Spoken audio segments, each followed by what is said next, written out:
आदाब, नमस्कार। The red mic में आपका स्वागत है। मैं हूं सौरभ शुक्ला और थोड़ी देर में हमारे आगरा से सहयोगी नसीम अहमद भी जुड़ेंगे। हम इस बार चर्चा करने जा रहे हैं उस बात की जिसको लेकर के अक्सर सोशल मीडिया पर एक प्रोपेगेंडा चलाया जाता है कि ताजमहल जो कि आगरे में बना हुआ है, लगभग 400 साल पुरानी वो इमारत जो कि हिंदुस्तान का नाम विश्व में रोशन करती है, हर साल लाखों की तादाद में पर्यटक आते हैं और ताजमहल का दीदार करते हैं।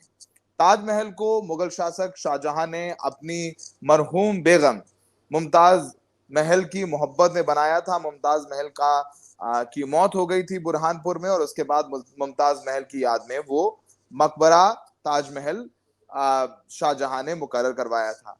अब अक्सर इस पर विवाद हो जाता है कि ताजमहल जो है वो एक शिव मंदिर को तोड़कर बनाया गया है, वो ताजमहल नहीं तेजो महालय है। ये प्रोपेगेंडा लगातार चलता रहता है। आए दिन कभी कोई धरना कर रहा है, कोई प्रदर्शन कर रहा है, कोई हाई कोर्ट में अर्जी डाल रहा है, लेकिन आज जो हुआ है वो वाकई में एक सवालिया निशान खड़ा करता है उत्तर प्रदेश की कानून व्यवस्था पर। आपको पता ही है कि सावन का वक्त चल रहा है। सावन के वक्त में हरिद्वार से गंगा जल ला करके शिव मंदिरों में जल चढ़ाने का एक परंपरा है, कांवड़ यात्रा के नाम से जानी जाती है। हुआ ये कि उत्तर प्रदेश के आगरा में हिंदू महासभा ने ऐलान किया कि वो इस बार हरिद्वार से गंगा जल ला करके तेजो महालय में जो शिवलिंग है, जो प्रोपेगेंडा है, उसमें जाकर के वो जल चढ़ाएंगे। कांवड़ लेकर के एक महिला भी आई, लेकिन उसको बाहर रोक लिया गया। लेकिन दो युवक जो हिंदू महासभा के कार्यकर्ता हैं, ऐसा बताया जा रहा है, वो पानी की बोतल में गंगा जल लेकर के अंदर पहुंच गए। वो तस्वीरें भी हम आपको दिखाएंगे। वो अंदर पहुंच गए पानी की बोतल में गंगा जल लेकर के और बाकायदा वीडियो बनाए उन्होंने कि अभी आखिरी पड़ाव बचा है, हम अंदर घुस गए। और जा करके जो मकबरा है, जिसके नीचे कहा जाए कि वो बेसमेंट है, जहां पर शाहजहां और मुमताज महल की कब्र है, वहां पर नीचे जाने का रास्ता है जो कि बंद रहता है, जो कि सिर्फ साल में एक बार उर्स के दिन खुलता है। तो वहां पर उसने उस बिस्लरी की बोतल में लाया गंगा जल को डाला और एक ओम का स्टिकर लगा दिया। ये तस्वीरें हम आपको लगातार स्क्रीन पर दिखा रहे हैं, जिसमें आप देख लेंगे दोनों युवक क्या कर रहे हैं और बाकायदा ये वीडियो बनाते हुए अंदर गए और इन्होंने इस पूरे कांड को अंजाम दिया। वहां पर ओम का स्टिकर लगा दिया। जब सीआईएसएफ ने सब कुछ देखा तो इन दोनों को गिरफ्तार करके उत्तर प्रदेश पुलिस के हाथ में सौंप दिया। हम ताजमहल और ताजमहल बनने की बात भी करेंगे, लेकिन आज के मामले को जानने समझने के लिए हमारे सहयोगी नसीम अहमद के पास चलते हैं, जो कि इस वक्त आगरा में मौजूद हैं और दशकों से वहां पर रिपोर्टिंग करके जमीनी हकीकत सबके सामने लाते रहे हैं। शुक्रिया नसीम, आप हमारे साथ जुड़े। नसीम को अनम्यूट कर दें। नसीम जी, ये पूरा वाकया बताएं, कैसे हुआ और सिक्योरिटी के बारे में बताइए कि क्या कोई वहां जाकर के ऐसा कर सकता है? उसकी इजाजत तो नहीं दी जाती है, लेकिन पहले पूरा मामला बताइए, उसके बाद कुछ और सवाल आपसे पूछेंगे। देखिए, ताजमहल जो है ना, ताजमहल वर्ल्ड हेरिटेज मॉन्यूमेंट है और ताजमहल के आसपास 500 मीटर्स के अंदर किसी भी तरह की गतिविधियों पर रोक है। और खासकर सुप्रीम कोर्ट जो है, ताजमहल की जो गतिविधि होती है, सुप्रीम कोर्ट सीधा सीधा संज्ञान लेता है उसके मामले के अंदर। और ताजमहल में किसी भी धर्म, कोई भी धर्म का संबंधित मामले हो या किसी भी धर्म का फ्लैग हो या स्पोर्ट्स जो गेम्स होते हैं वर्ल्ड में पूरी दुनिया के अंदर, अगर उसका फ्लैग भी ताजमहल में ले जाते हैं लोग तो उसको रोक दिया जाता है। अगर किसी को जानकारी नहीं है, अनजान है, तो सीआईएसएफ उससे एक लोकल पुलिस उससे एक माफीनामा लिखवा कर छोड़ देती है। लेकिन इस तरह जो सावन के महीने में ये आज, सौरभ जी, ये आज घटना नहीं हुई है। ये लगातार सावन का जब महीना होता है तो जो हिंदूवादी संगठन है वो इस तरह की घटना को अंजाम देते हैं। अभी कुछ दिन पहले की बात है, 29 जुलाई को इसी हिंदू महासभा की एक महिला है बीना राठौर, वो सोरोएटा से कासगंज से गंगा जल लेकर, कांवड़ लेकर के आई थी ताजमहल पर और ताजमहल के साउथ गेट पहुंच गई थी। साउथ गेट पर लगे बैरियर पर पुलिस के जो कर्मचारी थे उन्होंने रोका उनको, लेकिन उनकी जिद थी कि वो चूंकि ताजमहल को वो कह रही थी शिवालय है और तेजो महल है, मैं वहां गंगा जल जाकर के वहां सिर पर चढ़ाएंगे। लेकिन काफी मशक्कत के बाद पुलिस प्रशासन के लोगों ने समझा बुझा करके उनको जहां से वो आए थे उनको वहां भेज दिया। आज जो घटना सुबह हुई है, ये दो लोग हैं, विनेश और श्याम। मैं आपको सौरभ जी बता दूं आपको, अखिल भारतीय हिंदू महासभा जो है वो डॉक्टर पूजा की है, और जो संजय जाट है आगरा में, जो संजय जाट जो अखिल भारतीय अलग है और अखिल भारत हिंदू महासभा चलाते हैं, दोनों में फर्क है। संजय जाट पहले डॉक्टर पूजा जो दिल्ली रहती हैं, उनके साथ अखिल भारतीय हिंदू महासभा में थे। कुछ गतिविधियां उनकी ऐसी थी जिसकी वजह से उनको पार्टी से निष्कासित कर दिया गया था। तो संजय जाट ने अपनी खुद की अखिल भारत हिंदू महासभा बना ली। 1 साल पहले की बात है, यही संजय जाट जो है गौकसी के मामले में आगरा के थाना एतमाद दौलत से जेल भी जा चुके हैं, और आज इन्हीं के लोग थे, इन्हीं के संगठन के कार्यकर्ता थे विनेश और श्याम। ये दोनों लोग टूरिस्ट बन करके ताजमहल प्रवेश करते हैं, टिकट लेते हैं, एंट्री करते हैं, चेकिंग। ताजमहल जो है ना, ताजमहल की जो सिक्योरिटी है बहुत मैं कहता हूँ हाईजैक सिक्योरिटी है। ताजमहल को सन 2001 में CISF, central industrial security force, जो केंद्रीय सुरक्षा वो होता है, औद्योगिक सुरक्षा बल होता है, उसके हवाले की गई थी। पहले ये सिक्योरिटी यूपी पुलिस के हवाले होती थी। उत्तर प्रदेश की सरकार यूपी पुलिस जो है इसकी सुरक्षा व्यवस्था देखा करती थी। क्योंकि ताजमहल में 1 साल के अंदर जो हम अमूमन टारगेट बता दें आपको, 70 से 72 लाख टूरिस्ट आते हैं, जिसमें 7 लाख विदेशी होते हैं, बाकी डोमेस्टिक टूरिस्ट होते हैं, इंडियन भारतीय होते हैं।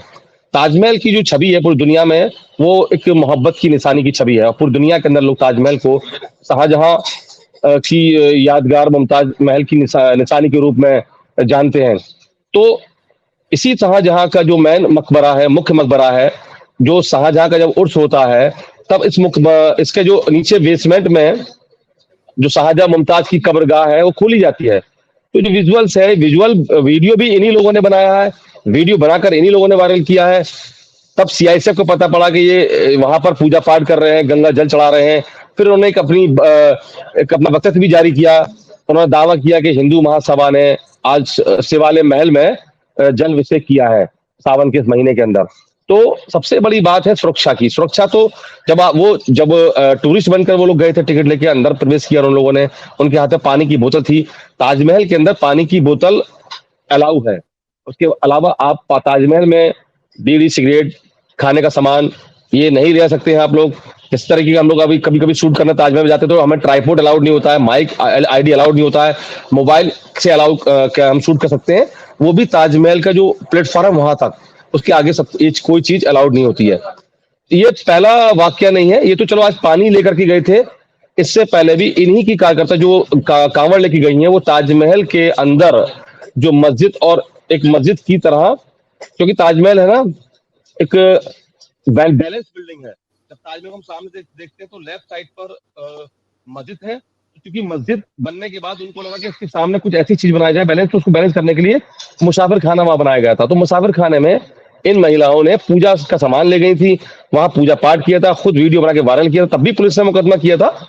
आज सीआईएसएफ के लोगों ने जब ये सब चीज कर रहे थे वहां ताजमहल की मुख्य बिल्डिंग पर, तो वहां सीआईएसएफ के जवानों ने आए और उनको पकड़ करके थाना ताजगंज पुलिस के हवाले कर दिया है। पुलिस ने मुकदमा दर्ज किया है, और मुकदमा दर्ज कर पुलिस की जो डीसीपी सिटी है सूरज राय, वो इस पूरे मामले में बता रहे हैं कि वो ये नहीं बता रहे हैं वो सिर्फ पूजा की गई थी अंदर, वो कह रहे हैं कि इस मामले के अंदर ऐसे ऐसे 2 लोग टूरिस्ट बन के गए थे और पता पड़ा कि जल वहां डाल रहे थे, तो उनको अरेस्ट कर लिया गया है और उनके खिलाफ जो वैधानिक कार्रवाई की जा रही है और जांच की जा रही है। जी सौरभ जी। तो ये नहीं लगता आपको नसीम की ये जो लॉ एंड ऑर्डर खराब करने वाला पूरा कृत्य है, इनके ऊपर किस तरीके की धाराएं लगाई गई हैं? जितना मुझे पता है वो जो धाराएं 295 और 295 लगाई गई हैं, जो कि धार्मिक भावनाएं आहत करने की धाराएं हैं। तो जिस तरीके का इंसाफ उत्तर प्रदेश में मिलता है, जिसके ऊपर विवाद रहता है, बुलडोजर इंसाफ, तो क्या उस तरीके का इंसाफ हम नहीं देखेंगे यहाँ पर? बिल्कुल बिल्कुल। जो बीएनएस है, भारतीय न्यायिक संस्था, उसमें अमेंडमेंट किया गया, ये धाराएं इन पर लगाई गई हैं। इन पर पहले भी कई सारे मुकदमे इसी तरह के हैं।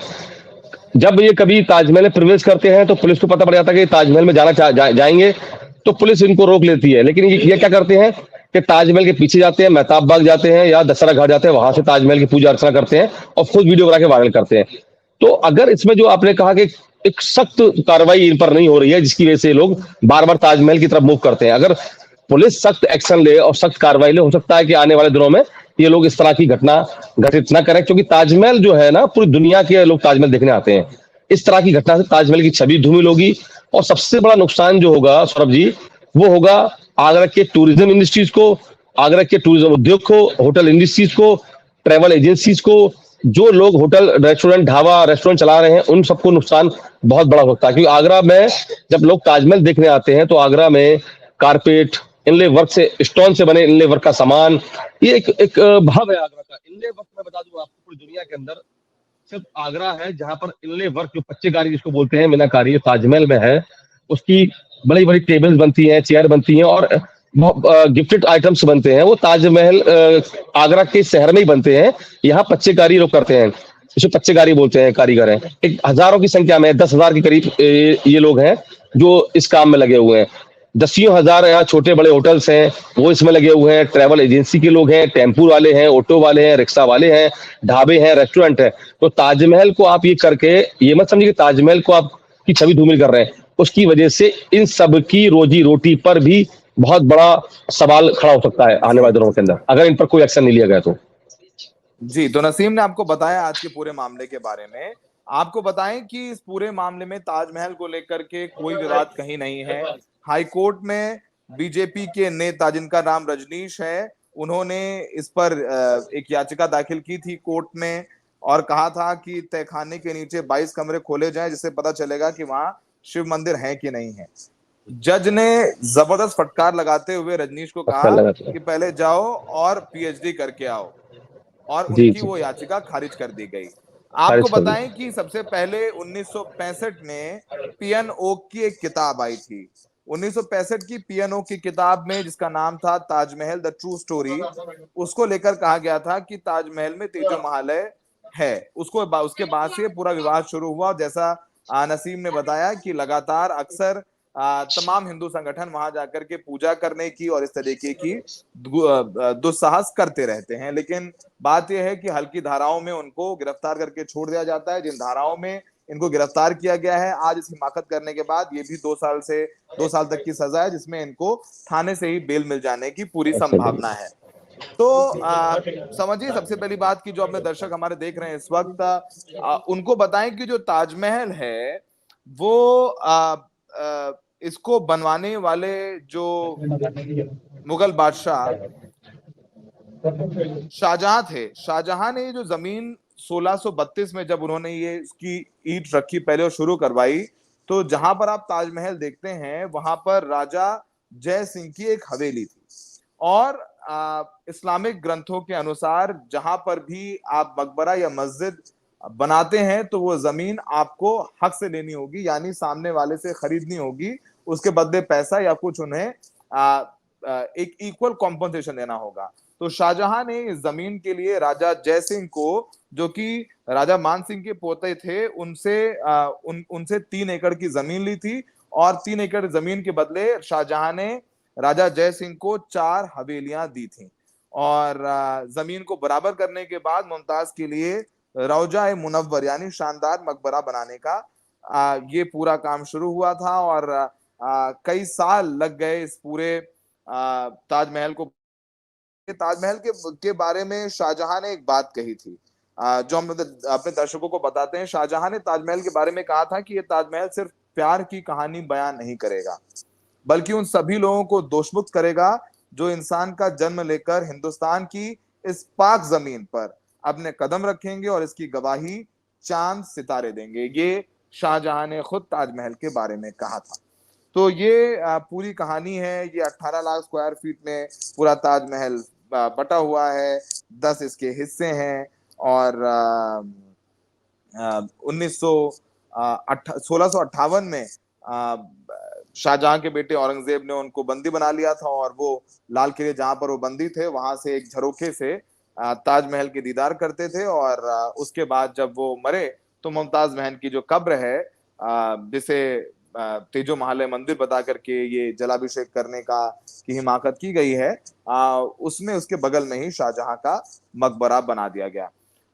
नसीम, अगर आप ये बताएं कि ताजमहल, जाहिर सी बात है, आगरा की पर्यटन इंडस्ट्री, वहां के लोगों के लिए रोजी रोटी का एक बहुत बड़ा जरिया है, लेकिन जब इस तरीके के अराजक तत्व ये सब इन सब घटनाओं को अंजाम देते हैं, इसके बाद किस तरीके के एहतियात बरते जाते हैं? जितना मुझे पता है कि ताजमहल के अंदर झंडा वगैरह जैसा आपने बताया कि ले जाने की इजाजत नहीं है, सिर्फ पानी की ट्रांसपेरेंट बोतल ले जा सकते हैं। तो इस बारे में बताएं नसीम। महल का अनम्यूट बताया मैंने कर। आपको। ताजमहल में जब आप एंटर करेंगे तो आपका जो सीआईएसएफ है, सीआईएसएफ ताजमहल की जो सिक्योरिटी है वो 3 चरण में सिक्योरिटी है, जिसको येलो, ग्रीन और रेड जोन में बनाया गया है। येलो जो जोन है वो उसकी सिक्योरिटी ताज सुरक्षा पुलिस देखती है, सब पीएसी और ईपी पुलिस के जवान रहते हैं। अंदर की इंटरनल सिक्योरिटी सीआईएसएफ के हवाले है। ऊपर जो ताजमहल का मुख्य मकबरा है उसको भी सीआईएसएफ के हवाले किया गया है। यहाँ तक ताजमहल में मान लीजिए कि कोई अगर वीवीआईपी आती है या कोई पॉलिटिशियन या अधिकारी आते हैं, उनकी जो सिक्योरिटी गार्ड गनर होते हैं वो भी अपने आर्म्स को अंदर नहीं ले आ सकते हैं, क्योंकि अंदर सीआईएसएफ वाले उनकी सुरक्षा करते हैं। सिर्फ पानी की ट्रांसपेरेंट बोतल आप ले जा सकते हैं, बिस्किट, फूड का सामान है ताजमहल में अलाउ नहीं है। किसी भी देश का झंडा ताजमहल में नहीं लहरा सकते हैं, आप फहरा नहीं सकते उसके अंदर वहां। या ये कभी कभी ये होता है कि कुछ लोग वहां पर आके योगा करते हैं, कई सारे वीडियो वायरल हुए हैं, लोगों ने योगा किया है, तो सीआईएसएफ ने उनको रोका है। अगर कोई अनजाने में कर रहा है तो सीआईएसएफ उससे एक, और आर्कियोलॉजिकल सर्वे ऑफ इंडिया जो पुरातत्व विभाग है वो इससे लेटर लिखवाते हैं माफीनामे के तौर पर। वो कहता है कि हम अनजान थे, हमें पता नहीं था, तो उनको छोड़ दिया जाता है। नहीं तो कई सारे मामलों में इस तरह से मुकदमे दर्ज थाना ताजगंज में हुए हैं। सीआईएसएफ ने खुद इसमें बादी बनते हुए मुकदमे दर्ज कराए हैं। ताजमहल जो है ना, ताजमहल एक आगरा के लोगों के लिए एक सौगात भी है, और मैं कहूंगा एक सौगात के साथ साथ एक इंडस्ट्रीज जो है, जो टूरिज्म इंडस्ट्रीज का जो हब आगरा कहते हैं आगरा को, वो ताजमहल की वजह से है। वैसे तो इमारतें आगरा में बहुत सारी हैं, 3 वर्ल्ड हेरिटेज मॉन्यूमेंट्स आगरा में है, ताजमहल है, लाल किला है, फतेहपुर सीकरी है, उसके अलावा इत्माद-दौला, सिकंदर, अकबर का मकबरा, सिकंदर सब ले। लेकिन जब विदेश से टूरिस्ट आता है, दिल्ली उतरता है, तो उसकी सबसे पहले चॉइस होती है ताजमहल को देखना, और ताजमहल दिखता है। विदेशी का टिकट अलग है। अब ताजमहल में लोड कम करने के लिए, क्योंकि मुख्य मकबरे पे भीड़ ज्यादा थी, दबाव था, तो एएसआई ने 2019 में 2018-19 में एक पत्र लिखा भारत सरकार को कि ताजमहल पर दबाव कम करने के लिए, क्योंकि ताजमहल की पत्थर घिस रहे हैं, पर डे हजारों लोग टूरिस्ट ताजमहल देखने आ रहे हैं, तो उसका टिकट अलग से कर दिया जाए। तो उनकी बात मानी गई। अब ताजमहल में 2 तरह के टिकट्स है। एक टिकट है एंट्री टिकट्स, अगर आप भारतीय हैं तो 50 रुपए का एंट्री टिकट है आपका, अगर आप विदेशी हैं तो 1250 रुपए का टिकट है आपका। और जो मुख्य मकबरा है उस पर जाने के लिए 200 रुपए का टिकट अलग से रखा गया है, चाहे वो भारतीय हो चाहे विदेशी हो, उनके लिए। ये सिर्फ इसलिए किया गया था कि ताजमहल की खूबसूरती जो है बनी रहे और दबाव कम हो, क्योंकि अब ताजमहल में बहुत सारे एएसआई ने काम भी किए हैं वहां, कि जो लोग पत्थर को हाथ लगाते थे, पत्थर तोड़ के ले जाते, तो वहां उन्होंने सुरक्षा के लिहाज से वहां लकड़ी के वो गार्ड लगाए हैं। तो ताजमहल को बचाने के लिए ईसाई और भारत सरकार लगातार काम कर रहा है। लेकिन इस तरह की जब छवि देश के बाहर जब जाती है तो बहुत सारे असाइनमेंट कैंसिल हो जाते हैं, क्योंकि ताजमहल के पास काम हुआ, आज खत्म हो गया, उनको अरेस्ट कर लिया। लेकिन जब खबर छपती है, चलती है, तो जो डेलीगेट्स बाहर विदेश से आते हैं, हमें टूरिज्म इंडस्ट्रीज के लोग हैं, बताते हैं कि रमेश बाजवा है, होटल एसोसिएशन के अध्यक्ष से मेरी बात हुई थी, उन्होंने बताया कि इस तरह की घटना से कैंसिलेशन शुरू हो जाते हैं। एक बड़ा लॉस होता है टूरिज्म इंडस्ट्री को, ये लोग चुप करके चले जाते हैं, लेकिन लॉस होता है टूरिज्म इंडस्ट्रीज को, और वो उस इंडस्ट्रीज को होता है जिसमें ट्रैवल से लेकर होटल, खाना पीना सब कुछ शामिल होता है। तो एक बड़ा एक वर्ग है जो इससे जुड़ा हुआ है, चाहे वो ऑटो वाला हो, रिक्शे वाला हो, तांगे वाला हो। होटल है, होटल 5 स्टार भी हैं, मध्यम होटल भी हैं, यहाँ पर हर तरह के होटल है। ताजमहल, जहाँ पर ताजमहल है उसके आसपास south gate, east gate, west gate के पास, वेस्ट गेट पे तो नहीं, साउथ गेट और ईस्ट गेट पर होटल्स हैं, बजट क्लास होटल्स है, तो लोग आते हैं, रुकते हैं। तो इस सबसे झटका पड़ता है बड़े लोगों को, इंडस्ट्री के लोगों को। घटना हुई, अरेस्ट हो गए, चले गए, लेकिन सवाल है कि अब इस तरह के लॉस को कैसे रोकेंगे, ये मेरा सवाल है। ये आगरा के इंडस्ट्री जो होटल से जुड़े लोग हैं, रमेश बाजवा है, चौहान साहब है, राकेश चौहान, उन्होंने मेरे संदीप बरोड़ा जी ने बताया मुझे, अभी उनसे बात हुई, संदीप बरोड़ा जी का हमने एक बार इंटरव्यू किया था छत पर खड़ा करके उनकी, होटल से, कमल से। तो उन्होंने बताया कि नसीम भाई, इस तरह की घटना से हमारे इंडस्ट्री को झटका पड़ता है, और अभी देखिएगा 2-3 दिन बाद कैंसिलेशन शुरू हो जाएंगे कि ताजमहल में ये क्या हो रहा है। बिल्कुल। तो भारत की छवि भी खराब होती है और उत्तर प्रदेश की छवि तो खराब हो ही रही है। तो उम्मीद है कि योगी आदित्यनाथ जो कि उत्तर प्रदेश के मुख्यमंत्री हैं, इन लोगों पर, इन दोनों पर सिर्फ हल्की धाराएं लगाने की बजाय इन पर ऐसी सख्त धाराएं लगाई जाएंगी और उम्मीद है कि बुलडोजर चलेगा, ताकि जो बुलेट ट्रेन चलाने की बात मुख्यमंत्री जी ने असेंबली में कही, वो बुलेट ट्रेन पूरे प्रदेश में चले, ना कि धर्म और जात देख करके चले, ताकि उस बुलेट ट्रेन को चला करके एक मिसाल कायम की जाए कि दोबारा ताजमहल में घुस करके हिमाकत करने की कोशिश कोई ना करे। तभी तो सबका साथ, सबका विकास और सबका विश्वास सही मायने में उत्तर प्रदेश में देखा जाएगा। बहुत बहुत शुक्रिया नसीम, हमसे बात करने के लिए। मैं दर्शकों का भी बहुत बहुत शुक्रिया।